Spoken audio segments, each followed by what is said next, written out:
Seguimos aquí en Tele Santo Domingo. Claro que sí. Ha llamado mucho la atención.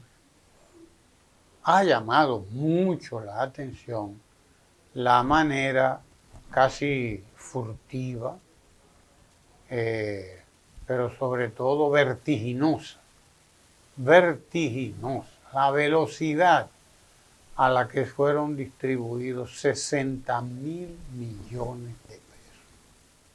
Se ha hablado bastante de esto, pero no lo suficiente probablemente, porque es mucho lo que habría que reflexionar sobre el tema.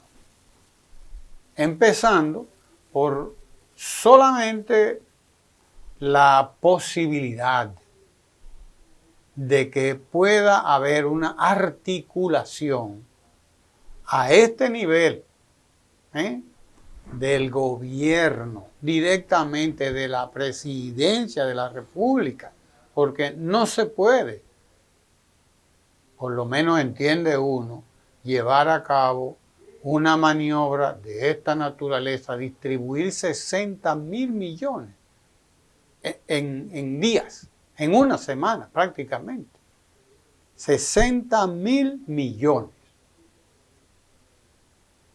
en unos cuantos días a unos cuantos beneficiarios para que hagan un cambalache, porque el pueblo dominicano a eso le llama cambalache. Le llamaba así mismo hasta hace poco, un cambalache. Usted debe, tiene una deuda al 17, pero entonces usted coge prestado al 9. Paga al 17 y ahora debe al 9. Eso es un cambalache, un trasiego. Y es un trasiego que se ha llevado a cabo no con 10 pesos, ni con 100, ni con 1 millón, es con 60.000 millones de pesos. Y eso lo ha hecho la banca con el Banco Central, con el gobierno, que tiene que haber autorizado obligatoriamente eso. Y desde luego el Banco Central guardará, como ha guardado, las formas, la apariencia, para no crear, porque como decía un gran economista dominicano, el gran activo de la economía dominicana, el gran activo de la economía dominicana, lo es, lo ha sido, y decía ese gran economista dominicano, y debía seguir siéndolo, la estabilidad. La estabilidad económica, pero la estabilidad institucional también, porque no es solamente la estabilidad económica, financiera, la estabilidad de los precios, la estabilidad, no, es la institucional también, es la institucionalidad, el que usted entienda que estamos en un sistema confiable, en el que no son posibles los cambalaches de cierta naturaleza, los trasiegos de cierta, en el que se respetan las formas. Se respetan las formas, porque eso lo exige no tanto el inversionista nacional como el extranjero, porque el extranjero es el que tiene que estar seguro de que va a invertir en un lugar donde no son posibles los cambalaches, porque es de eso de lo que se trata, y de ahí el llamado de atención que hizo ese economista, con mucha sensatez, con mucha prudencia, políticamente correcto, como dicen en inglés, ¿no? Politically correct, políticamente correcto, pero dijo, el gran activo de la economía dominicana ha sido esa estabilidad, que no es una estabilidad de 1 año, ni de 2, ni de 3, que lleva el cambio PRMista. Es una estabilidad de décadas.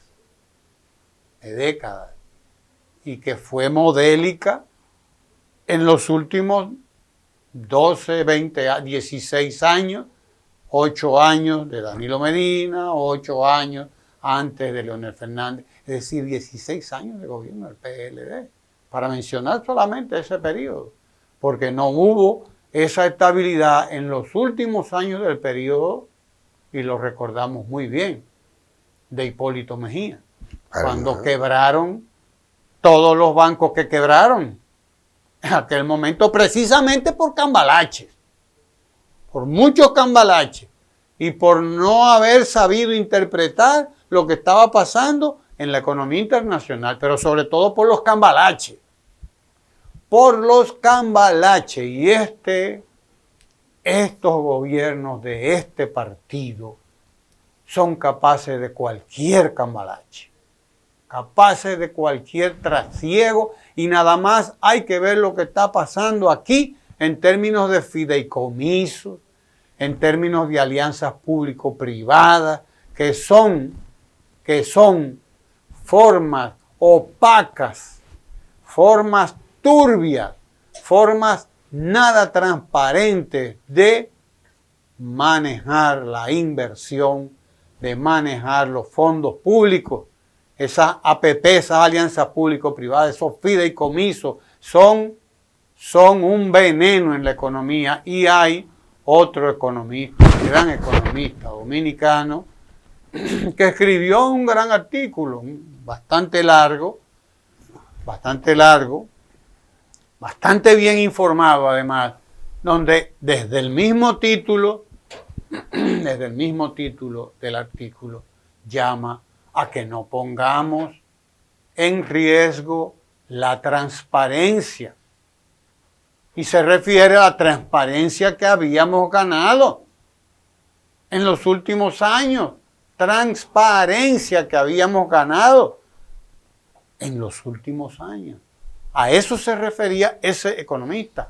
No pongamos en riesgo la transparencia, decía él. Y ahora este otro economista de la misma escuela que dice: el gran activo de nuestra economía ha sido la estabilidad. No la pongamos en riesgo también. Y se ponen en riesgo cuando se demuestra que se es capaz de hacer cosas como esta para favorecer a amigos. Porque eso se hace para favorecer a amigos. Y un gobierno que es capaz de trastocar las reglas de juego para favorecer a amigos es un gobierno peligroso. Porque donde se hace un cesto, se hace un ciento. Donde se hace una, se hacen dos. Y se hacen tres, y se hacen más. Y se están haciendo. En Pedernales nada más un solo inversionista es dueño de millones de metros cuadrados de terreno. O sea, prácticamente todo el frente de la playa. Prácticamente todo el frente de la playa es de un solo inversionista que ha ido despojando, dice, comprándole, ¿no?, títulos a quienes no tienen título. Porque ¿cómo es posible que haya título en un área que todavía es un área protegida? Como lo dijo la abogada que está a cargo de eso ahí. Y en conflicto. Y está en conflicto. Tierras que están en conflicto todavía.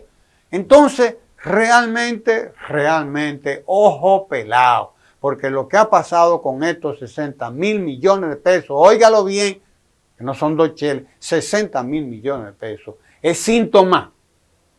Es síntoma, un síntoma, y un síntoma peligroso.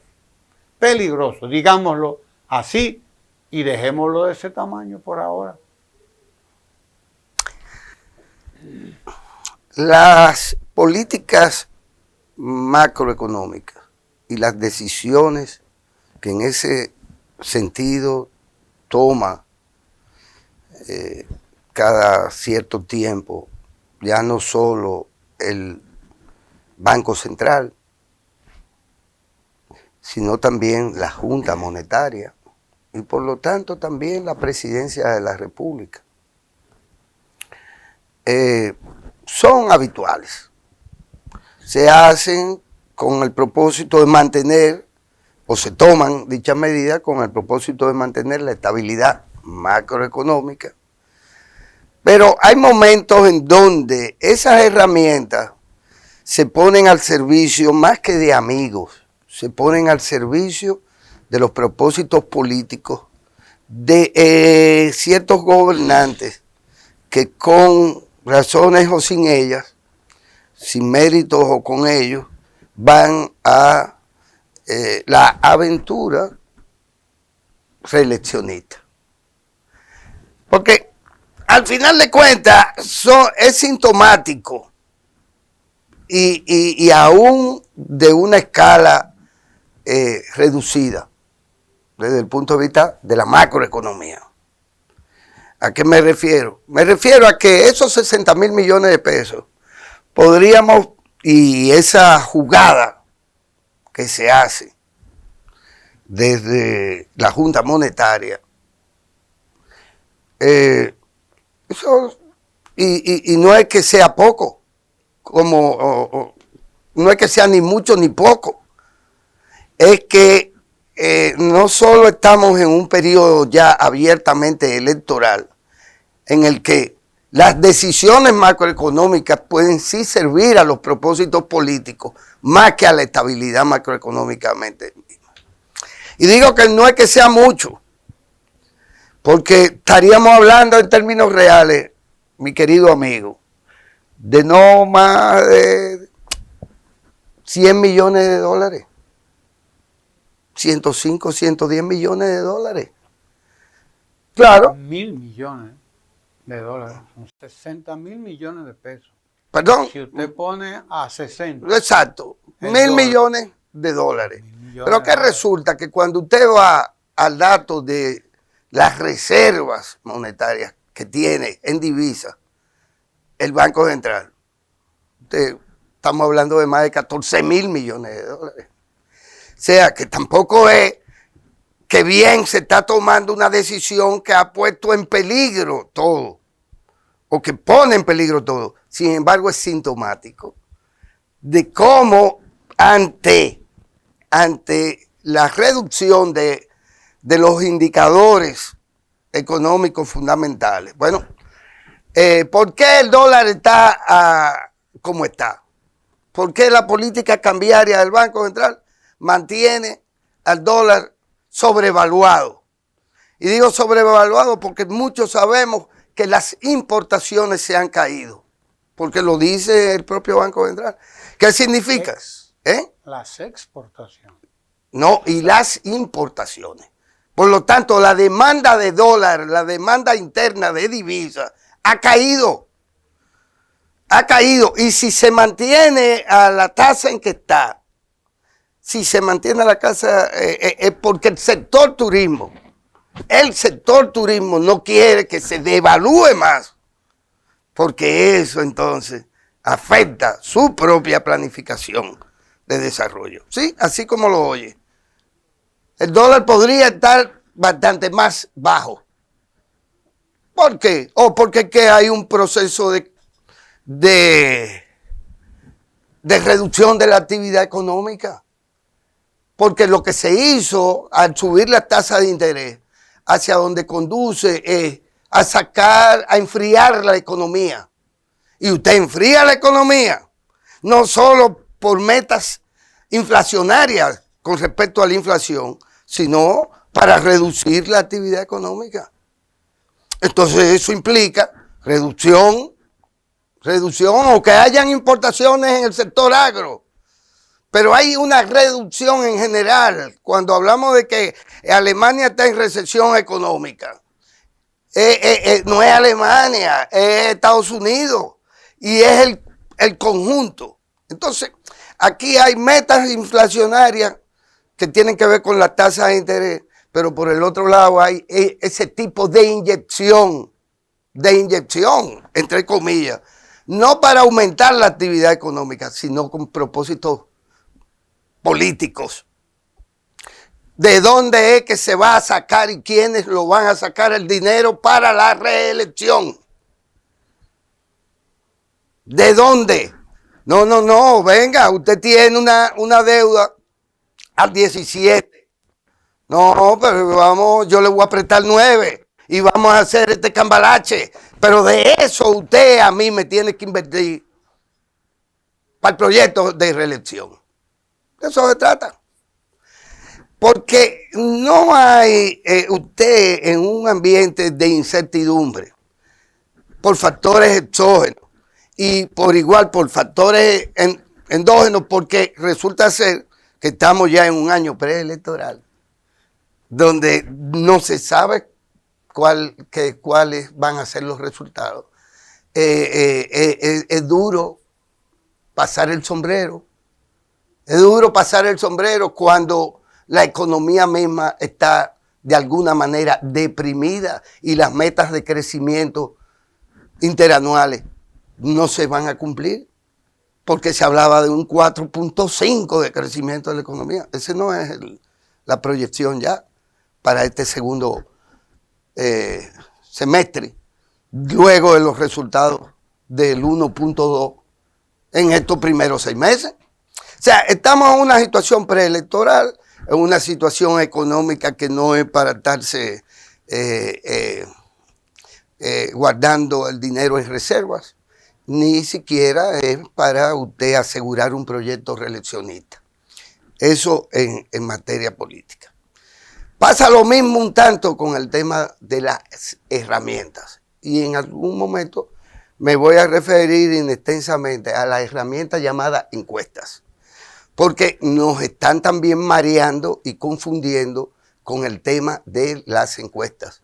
Es un gran engaño, es una gran estafa de la que participan incluso gente que no deberían estarle celebrando este uso poco serio de eso que llamamos las encuestas como herramientas de trabajo. Dejémoslo ahí para que nos hagamos cargo de eso muy pronto. Quédese ahí en Tele Santo Domingo, no se mueva.